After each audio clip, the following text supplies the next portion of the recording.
इतने बड़े डॉक्टर जो नाम है जिनका घुटनों के इलाज में आए, उन्होंने मुझे चेक किया, MIR कराई, दुनिया भर के टेस्ट कराए, ये कराया वो कराया। मैं चुपचाप देखते रहा। उन्होंने कहा कि महाराज घुटने चेंज कराना पड़ेंगे। मैंने कहा कि घुटने चेंज इस उम्र में? और अभी घुटने चेंज करा लूंगा तो?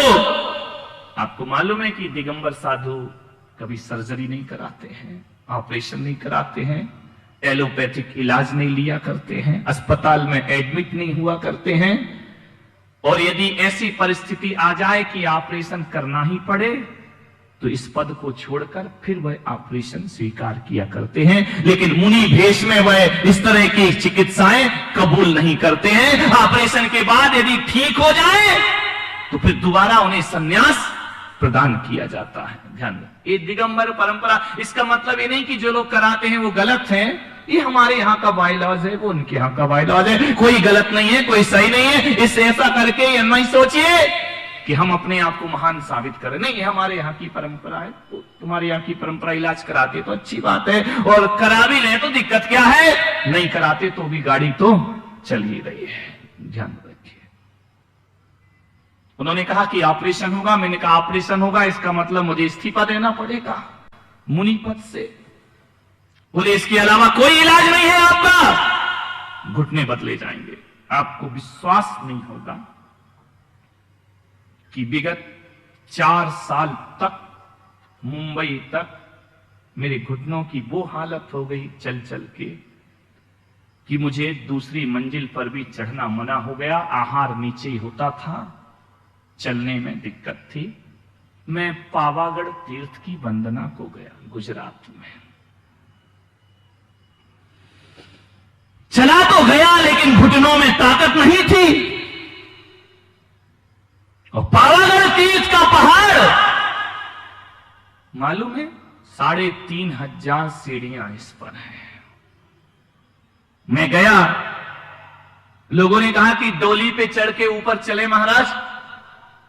मैंने कहा दूसरों की छाती पे चढ़ के तीरथ किए तो क्या तीरथ किए, इससे अच्छा तो मैं पहाड़ की तलहटी से प्रणाम कर लूंगा, लेकिन किसी की छाती पर चढ़कर तीरथ की वंदना नहीं करूंगा। ऐसा कैसा तीरथ है कि किसी की छाती पर चढ़ करके हम 3000 3500, मुझे मालूम है कि चढ़ना कितना कठिन है।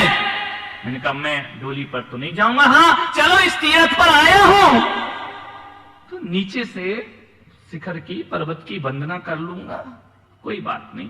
सुबह सुबह मैं गया, मैंने कहा चलो नीचे से सिर झुका के आ जाऊंगा। फिर मेरे मन ने कहा कि कैसा अभागे हो कि यहां पर आए और पहाड़ तक नहीं चढ़ोगे। मेरे साथ कुछ लोग थे, मैंने कहा कि चढ़ूं मैं पहाड़ पर? उन्होंने कहा नहीं महाराज, अभी आपको लंबा विहार करना है।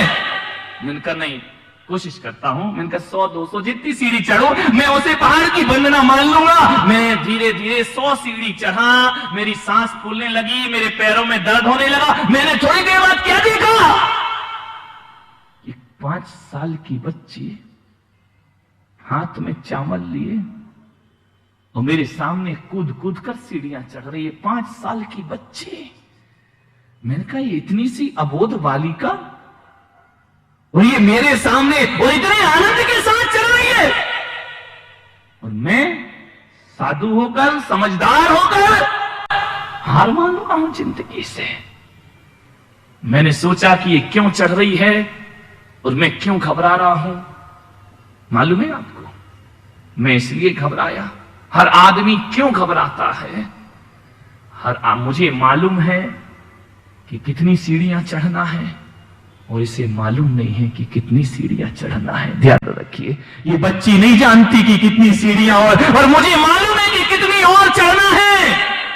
ये बच्ची अनजान भय से भयभीत नहीं है, क्योंकि उसे मालूम नहीं है कितना। उसका काम तो केवल चढ़ना ही हो। मुझे याद आ गई गीता की पंक्तियां, कर्मण्येवाधिकारस्ते मां फलेषु कदाचन। अरे फल की इच्छा मत कर, ये बच्ची देख, ये गीता का सूत्र लेकर चढ़ रही है।